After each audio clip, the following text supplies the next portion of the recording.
Nagpasalamat ngunit magalang na tinanggihan ni veteran director Joel lamangan ang alok ni Coco Martin na muling mapabilang sa telebisyon.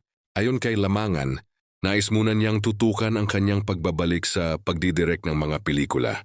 Matapos ang ilang taong pagganap sa mga teleserye, ibinunyag ni Lamangan na inalok siya ni Coco ng isang papel sa bagong action series na sigabo ngunit minabuti niyang tanggihan ito.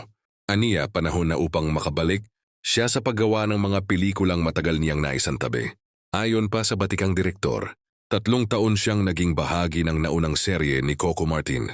Sa loob ng panahong iyon, 2 lamang ang pelikulang kanyang naidirehe, kaya naman nais niyang mabigyan ng mas malaking oras ang kanyang unang pagmamahal ang pagdidirek.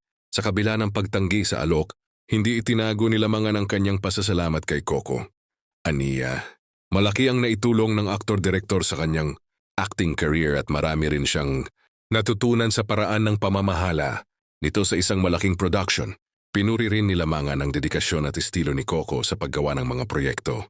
Aniya, naging magandang karanasan ang makatrabaho ang aktor at dala niya ang mga natutunan sa mga susunod pa niyang gagawing pelikula.